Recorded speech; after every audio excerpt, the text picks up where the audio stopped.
we're going to try this and see how well I can do the PDF with the series. So here we go. So I apologize in advance if it's a little sporadic and learning how to make it move through here. Okay, so this unit is on bonding. It's actually a very important unit. A lot of questions, kind of like atomic structure on the last unit. A lot of theory questions show up on the AP exam, either in the free response or in the multiple choice questions themselves. What is a chemical bond? Okay, it's going to take us, this is going to be basically chapters, I think, 10 and 11 in your book. Okay, bonds, of course, are the attractive forces that hold groups of atoms together and makes them function in a unit. Okay, bonding relates to physical properties. So depending on what kind of bond you have, your physical properties such as melting point, hardness, all those kind of things are based on their bonding characteristics, okay? Whether you have an ionic or a covalent bond. The reason that things bond is, why do you think? Electrons. They want the lowest possible energy state, so the lowest possible potential energy. So bonds actually will, or atoms will actually release energies when they bond, okay? So it takes energy to break a bond, because they don't want to, they're less stable. So atoms themselves are less stable than when they're bonded, okay? So it's going to actually release energy, okay? And that's actually a misconception among students sometimes, is they think that the energy is released, or it takes energy, how do I say this? I can't think how I want to say it, but it's like a misconception, because you think it's stored energy, but actually it takes energy to break it. You got to put energy into a bond. Most people think it's stored energy because what did you learn in biology about ATP? When it breaks, you get energy. Yeah, but it's not stored energy. It takes energy to break the bond, actually. So that's a little bit of a misconception from biology. So bond energy, obviously, is the energy required to break the bond. When we did thermochem, we talked about that bonds broken minus bonds formed. That's going to show up again because it takes energy to break the bond. You got to break them before you can form new ones. So the general types, we're going to have, let's see if I can move this up. We've got ionic bonds, of course, which are that electrostatic attraction between ions. What type of ions do we have? Positive and negative? Yes. Positive and negative, cations and anions. So they are attracted, the opposites attract kind of thing. It's usually produced by the reaction between a metal and a nonmetal. Not always. There are some nonmetal bonds based on their electronegativity difference that would be ionic. For instance, boron and fluorine would be an ionic bond, even though it's a metalloid and a nonmetal. They are the strongest of the chemical bonds, and that's why they have very high melting points. They are almost always in the solid state, since their attractive force is so strong, and they're very close together. They form that crystal lattice structure. Okay, covalents, of course, are shared. The sharing is very rarely 50-50. So when they share, we're either going to have polar bonds or nonpolar bonds, which we'll get to in a little bit. That should be a review from Chem 1. Y'all should at least remember nonpolar polar bonds, okay, which is different than the molecule, because you remember you can have a polar bond but have a nonpolar molecule, which we'll get into in a little bit. Coulomb's law is going to be used strictly to explain ionic bonds, okay, and that's where those charges come in the distance between the charges, okay. Because we're going to have a positive and a negative charge, what is your energy going to always be? Negative, okay? So negative sign on the energy once it's calculated, okay? Right there.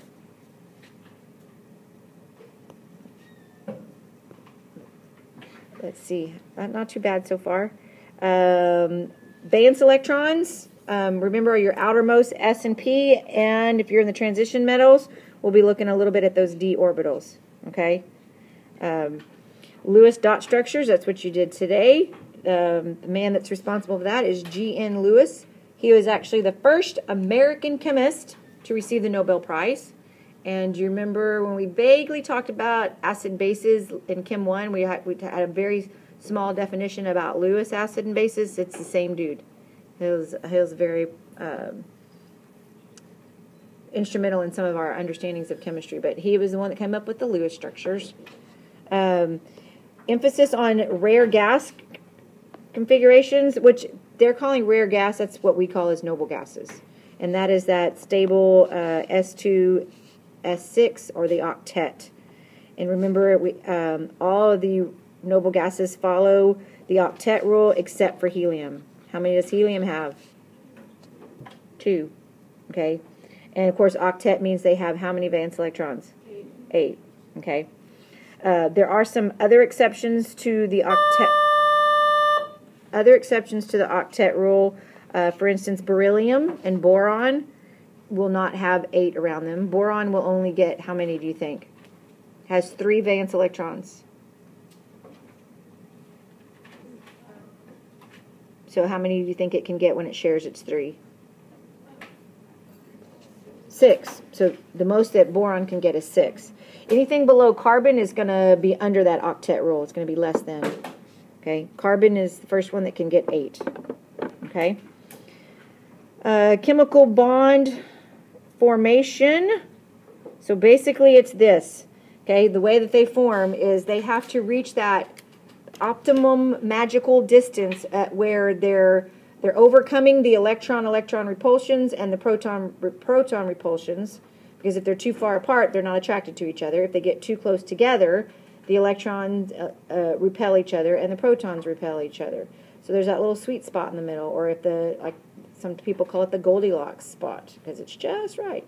Okay, don't use that on a test. Don't say it's like just right, like Goldilocks. Don't say that on a test.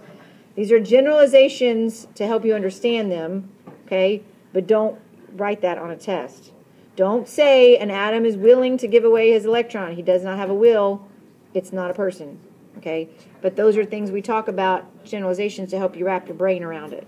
Okay, that bond length is that optimum distance between the 2 nuclei, where the energy is at its minimum between the 2 nuclei. So if you look at this graph right here, you can see how they're too close right here. Here they're too far apart, and then right here where they're just right, the energy dips down because that's where their energy is a minimum. Okay.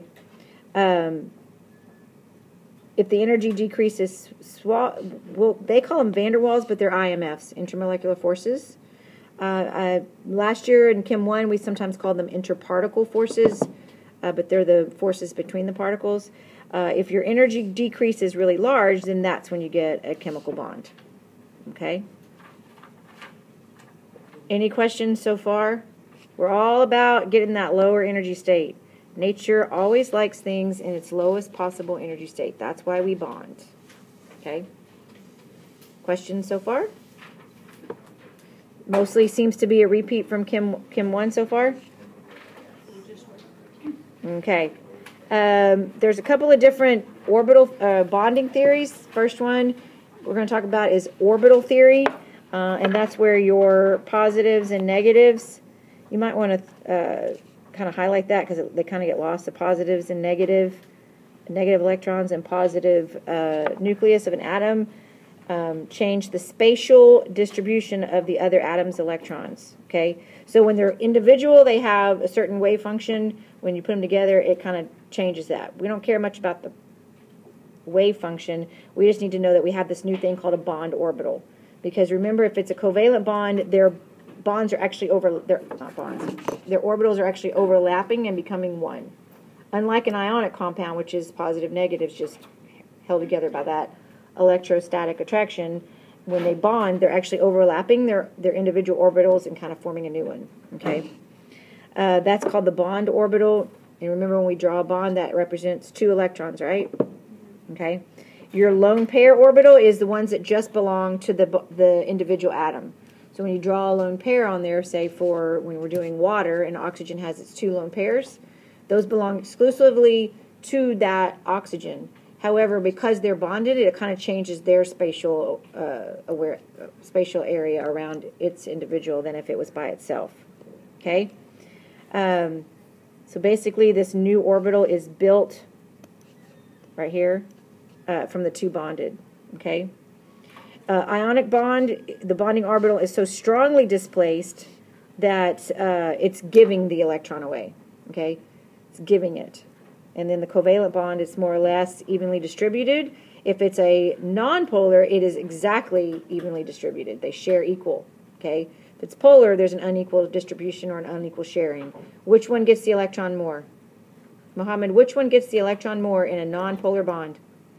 What do you mean by get it more? It has greater custody of it. They're sharing an electron. It's nonpolar. One gets the electron to keep it more than the other one. Which one is it?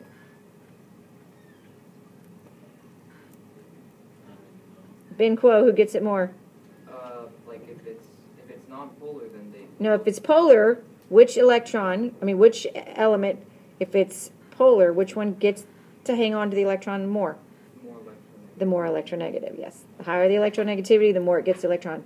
Because remember from trends, electronegativity is the ability to attract an electron. So if it has a high electronegativity, it gets to hold on to the electron more. Okay? This is a very important thing to recognize, and that is that when we're talking about bond characteristics, that most chemical bonds are somewhere between purely ionic and purely covalent. Okay? There really is no such thing as a purely ionic bond. It just has more ionic character. Okay? And I'll remind you that these still really are all just theories. We teach them as if, yes, this is exactly how it happens, and it's how we have to understand it, but it's a theory. Okay? Okay, we can't look at it, but this is what all the evidence is pointing to. This is what the evidence is And we pointing haven't been into. able to disprove Correct. this, so Correct. Okay? So it's all about the electronegativity when it comes to if it's ionic, polar, or nonpolar. Okay? So you have this chart in your notes. I can give you a better chart than this because I know you can't read it very well in your notes. Because when it prints out in color, we're not fancy enough to have, I can't get you colored notes. Okay? However, if you have a color printer at home and you want to print out colored notes because they're prettier and you can see them better, I can tell you where to go to get the notes. Or I can put them, don't know if I've put them up on Canvas. I need to. Okay? So, of course, fluorine is our most electronegative. We drilled that to you in first Chem 1. And then francium down here is the smallest. Okay? Why is fluorine the highest?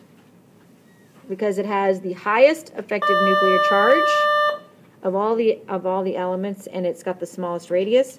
So that's going to have the highest electronegativity. Okay? Whereas francium is got the largest effective nuclear charge and the largest radius, so it's further away. Okay? So how do I know what's the differences if it is ionic, polar, covalent, or whatnot? And that's this little chart down here that you need to just memorize. So write yourself a note to memorize. If the difference in electronegativity is greater than 1.67, then it is considered to be an ionic bond. If it's between 0.4 and 1.67, it's considered polar, and then anything less than 0.4 difference in electronegativity is nonpolar. And there's not a whole lot of nonpolar bonds out there. There's not that many. Why do you think? because there's usually a difference in electronegativity. Usually there's something that wants the electron more. Well, not once. Just Has a high, yeah. Those are generalities. Don't say once, but yeah. What are some nonpolar bonds that you know of right off the top of your head? H2, O2. Your Brinkelhoffs, right? Yeah. Because anything bonded to itself is going to have a 0 electronegativity difference. So your Brinkelhoffs, which are bromine, iodine, nitrogen, chlorine, hydrogen, and oxygen, and fluorine. Okay? So that is something you're just going to have to memorize. Okay? Now, if you have to do that on a test, you'll either have an electronegativity chart, or on the AP exam, they'll give you like a little partial one. Then you do not have to memorize the electronegativity values. Other than you should know that fluorine is the greatest and francium is the least. There's 4 that are the most electronegative. You should know those, and those are going to be nitrogen, oxygen, fluorine, and chlorine. Those are your 4 highest electronegativity values.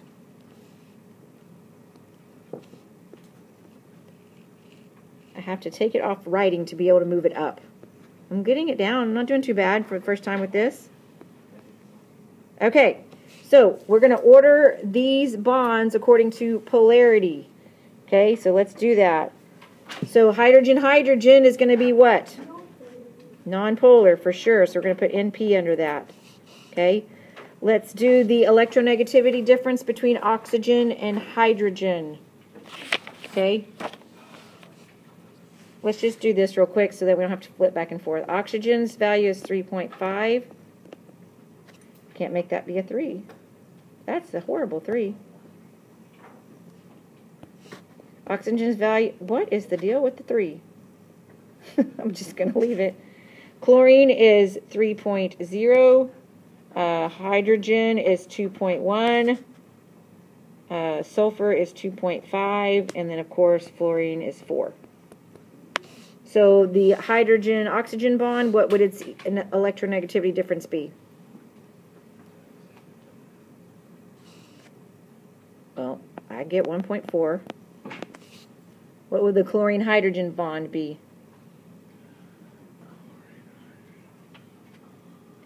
Do mental math, guys. What's 3 minus 2.1? 0.9. The sulfur-hydrogen bond would be how much difference? 0.4. And then the fluorine-hydrogen bond? 4 minus 2.1. Math is hard. Wait, what's the 2.1? Is that hydrogen? That's hydrogen, yeah. It's the polarity of hydrogen? No, it's its electronegativity values. These are their EN values up here. I just did it so we didn't have to keep flipping back and forth on the page. So what is it's according to polarity, I'm assuming it means increasing in polarity, okay? So what would be our first bond? The least polar. The hydrogen-hydrogen bond, which is going to be less in polarity than, what's the next one? The sulfur-hydrogen. Then the chlorine-hydrogen. And then the greatest it would be, of course, you would expect the one with fluorine to be the greatest, right? Okay. When we get to acid and bases, you may remember from last year we have strong acids and strong bases. Hydrogen chloride or hydrochloric acid is a strong acid, but HF is not. Okay, remember it was one of the weak acids. The difference is their character. So HF is an ionic bond, so it's very strong, so it's not going to break apart very easily. Whereas HCl is a polar, so it breaks apart easier. That's why it's a strong acid and completely dissociates. But HF doesn't completely dissociate because it's such a strong ionic bond. So water doesn't have enough to dissociate it. Doesn't have enough oomph to dissociate it. Okay? Bond polarity and electronegativity plays a part. Okay? And of course we said that on the last page. Electronegativity ranges from 0 to 4.0. 0 would be, well, no, actually they're talking about ranges, the electronegativity difference. So 0 would be when you have the diatomics. Their electronegativity differences would be 0. I don't know why they're saying it could range to 0.4 because to me your smallest and your lowest is 4 and 0.7. So to me it would be 3.3. But anyway. So this is kind of, you've seen probably this from Chem 1. What's the first one representing? Nonpolar, yeah. Because it's equally sharing.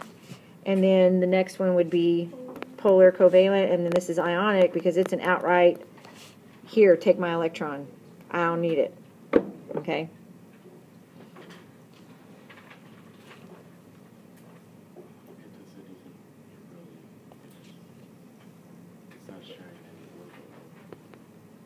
Okay, here's ionic bonding. A little bit further detail. The final result of an ionic bond, of course, is a solid, regular, it's very structured array of cations and anions that we call a crystal lattice. Here, this little diagram over here is kind of showing you the energy changes involved. You will see one of those diagrams on Friday when I am gone. You're going to do a POGL on crystal lattice to make sure you understand that.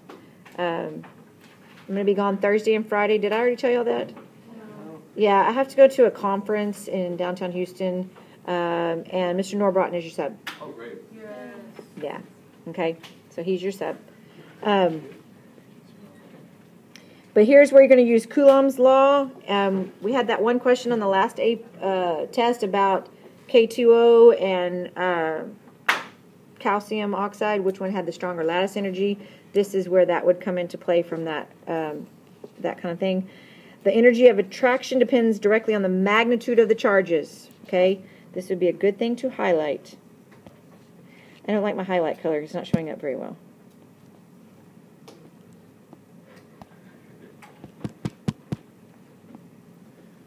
Oh, well, I can't change it. Energy of attraction depends directly on the magnitude. Higher the charges, the greater the attractive energy. It is inversely on the distance. Okay? Inversely on the distance. Okay? So if I was to look at this and my distance was about the same, so let's just say I have a distance of 1, and I had something that had charges of a -2 and a +2, and charges of a +1 and a -1, which one would have the higher lattice energy? Plug in those numbers. I got, let's say I have,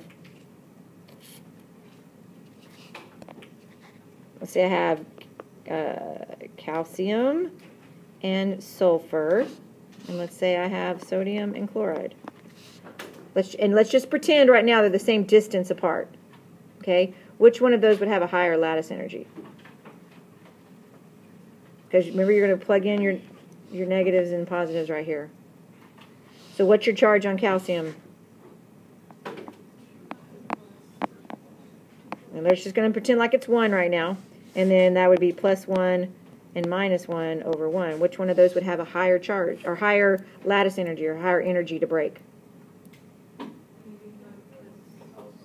Yeah, this one. Because it has higher charges. And that's where this right here depends on the magnitude of the charges. Okay? Does that make sense now? Okay. The larger the ion, the smaller the dissociation energy, distance. Okay? Ion attractions have a profound effect on melting points and solubilities. Okay? In order for them to dissolve, water has to overcome those ion-ion attractions to dissolve that ionic substance. So size affects this, as does charge. Okay? So we're showing right here, this is the crystal lattice for lithium fluoride. I wish there's a way I can't move it up without turning the light. Let's draw back of this. So this is your crystal lattice for lithium fluoride right here. This is what we call the expanded view, which is not really a good view because there's not that much distance between the particles. They're really close together because they're positives and negatives. Okay? Do you remember from the kinetic molecular theory what solid particles do? Because all particles are in motion unless you're at 0 Kelvin. So what are the particles of a solid doing? They're vibrating in place. And now this kind of shows you why they're only able to vibrate, because they're very close together. They can just, okay? They don't have enough room. Yeah, no, they're stuck in place. Okay? Lattice energy is represented by a modified version of Coulomb's law, where K is a proportionality constant. Okay? That's hard to say. Try that 3 times fast. Proportionality. Say it 3 times fast. Proportionality. No, you have to say proportionality constant 3 times fast. Okay. Fast. Proportionality constant. See? Told you. Told you. It's hard. I wonder how many words I say a day when I lecture for all. Try saying what? I can't. Oh, toy boat. I didn't understand what you were saying 1 time slow. Toy boat. Okay, we digress. Let's move back. Okay, hi Landon, when you listen to this, we kind of got a little off track. Hi, Landon. Everybody say hi to Landon. Okay, let's get to covalent bonding, because honestly, a large portion of the bonding unit is about covalent bonding, because that's where molecular geometry and molecular polarity comes in. First of all, do Lewis is there a molecular structure for ionic compounds? No. Why? So they're just giving an electron away. They don't have molecules, right? Yeah, we don't call them molecules. Do you remember what we do call ionic compounds? If you were in my class, I told you not to abbreviate what they're called by their initials. Formula units. Remember I said don't use their initials. Now do you remember? Okay. So most compounds are covalently bonded. Why? The majority of the compounds in the world are covalently Okay, Because they want, yeah. Nah, there's something that they all have that makes them covalent. Everything has electrons, Mackenzie. What does all living thing contain? ATP. Wait, water? Elemental. What does all living things? Carbon. And what do carbon do? They only share their electrons, right? So that's why there's so many covalent compounds in the world, because of carbon. Okay? Carbons. How we figure things out, their age based on carbon dating. You know, that I kind don't of. think we use carbon dating anymore. I think we They still use carbon dating sometimes. Okay. All right. So now that brings us to a new model, which is the localized electron bonding model, which assumes that the molecules bound together share electrons using the atomic orbitals, okay, which is what you're used to. Electron pairs are assumed to be localized on that particular atom. We call them lone pairs. Sometimes they're called, what are they called sometimes? I just forgot. Unshared pairs, but I like lone pairs better, okay? This is where Lewis structures come in, describing that arrangement. The geometry is predicted with VSEPR. Do you remember that from Chem 1? VSEPR, valence shell electron pair repulsion is what that stands for. It's VSEPR theory. That's where we get our linear, our bends, trigonal planar, trigonal pyramidal, all those fun words. Okay? The description is blended orbitals, which we'll get to hybrids here in a day or so. Hybrids, remember, is where you're actually blending of the orbitals and mixing them. We didn't really talk about hybrids in Chem 1. If you did the molecular geometry project, you had to, if you picked one of the bonus molecules, you had to do the hybridization. You just wrote it down. You didn't understand what it was, did you? You just looked it up and said, sp3. We're going to learn what sp3 actually means. Okay? So remember, we're following the octet rule, which is stating what? Everybody is trying to get to 8, so that's why they behave the way they do. So when we're drawing a Lewis structure, unless it's less than carbon, we have to make sure that the atoms at least have their 8, except for hydrogen, right? We're going to use a lot of hydrogen. Should you ever give hydrogen anything other than a single bond? No. If you ever give hydrogen a double or a triple bond, it is required that you slap yourself. Okay? And hard. Okay? Only one electron to share can only form one bond. Okay? If you recall, we can have single bonds, and we can have double and triple bonds. Okay? There are only a few things that can double and triple, and they are right here. Synops. That's a way you can remember what does that. Synops. Okay? Carbon and nitrogen are the only ones that can triple. Okay? Oxygen in rare cases can, in the case of carbon monoxide. Okay? When you have a single bond, this is going to be a new concept for you. When you have a single bond, it's called a sigma bond. A sigma bond. We're going to learn more about that in a minute, but this is an important concept because they like to put questions on a test and go, how many sigma bonds and how many pi bonds are there? Okay? So, sigma is a single bond. S for sigma. Single. Pi is if you have a double, and if you have a single, if you have a triple, you got a 1 sigma, 2 pi. Okay? So I always tell kids, you got a sigma before you can pi. You got to have a sigma before you can have a pi. Okay? Sigma before you can pi. Okay? We're going to get into that, what it is later. Just know that if you have a single bond, it's sigma, little lowercase sigma. And if you have a double, then you have a sigma and a pi. And if you have a triple, you got a sigma and 2 pi's. Why'd they use those two? I don't know why. I can't answer that question. Okay? So here's something you got to remember. If you have a double or a triple bond, they're obviously stronger than a single bond. Okay? So together they're stronger, but individually a sigma bond is stronger than just a pi. But you can't just have a pi by itself, so it doesn't really matter that much, right? But if you're ever asked, sigma is stronger than pi, but you can never have a pi by itself. Okay? The multiple bonds are increasing that electron density.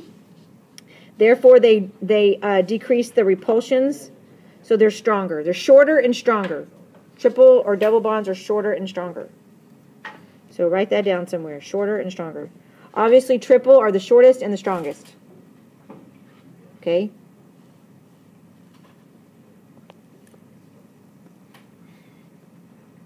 Coordinate covalent bonds are basically coordinate complexes or things that you wouldn't think happens, but they do.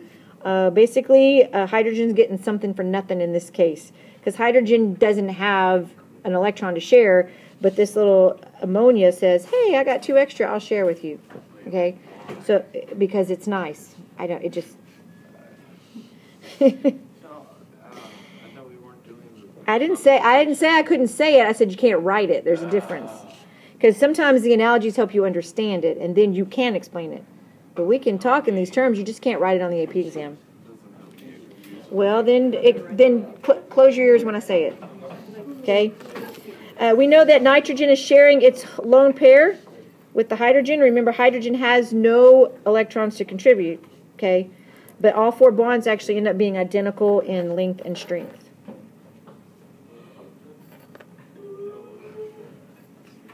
Okay, here's some more. We talked about this already. The exceptions to the octet rule. We already talked about this earlier. Fewer than 8. Anything less than carbon is going to have less than 8. Some things can have an expanded octet, okay, because they have d orbitals available to them. Here's what you need to remember. Anything that is in the 3rd period or greater can expand its octet because they have some d orbitals. So even if it's in period 3, like phosphorus and sulfur, they have a 3d orbital available. It just doesn't show up yet, but it's available, so they can expand their octet. So that's why you can get things like PCl5, which looks like this. Attach 5 chlorines to it. Okay? And it has more than 8 around it because it's able to expand. But this is what you need to remember, that it's anything in the 3rd period or higher. So could nitrogen do that? No, nitrogen can't have more than 8. Okay. The ones that really like to do it are chlorine sometimes will, but phosphorus and sulfur are kind of famous for it. They're in the Element Hall of Fame. It's not an Element Hall of Fame. I'm kidding. Okay. Occasionally you can have a few compounds that have odd number of valence electrons and thus cannot obey the octet rule. Here are some examples of that. There are always exceptions, right? That's what makes chemistry so interesting and fun. I am not feeling your enthusiasm. I'm kind of hurt. Okay, now let's get to how we draw Lewis structures. And if we had looked ahead in our notes like I asked you to, it's right there. Okay? It's right there. Okay? First thing, hydrogen is always terminal atom. Because why? It can only make one bond. So it's always going to be on the end. Okay? And that's one of the few times we say always. we don't like to say always in chemistry because there are so many exceptions, but it always will be the terminal atom. The lowest electronegative atom is going to be your central atom in a molecule. Okay? There is an exception to that as well. Want to know what it is? Carbon. And that's just because usually when it's with hydrogen, hydrogen can't ever be your central. Okay? Then you find the total number of valence electrons just by adding them up. Okay, were y'all at least able to do that today on your quiz? Okay, that's good. So you got half. Okay. You messed one up. I'm so sorry. Okay. Then this is something we didn't do this is something we didn't do in Chem 1 because it says on this next one, divide by 2 to get the total number of electron pairs. When they mean pairs, this is probably why we didn't do it in Chem 1. When they mean pairs, they don't just mean bonds. They mean total number of electron pairs together, lone pairs and bonded pairs. So we didn't do that part in Chem 1. I think it would have confused a lot of the students. Remember for ions, if it's an ion that's negative, what do you have to do? No, add electrons, like for total electron count. Okay? And if it's positive, we got to take them out. Okay? That is y'all's bell. Okay? So we're going to stop here. Wait, isn't it just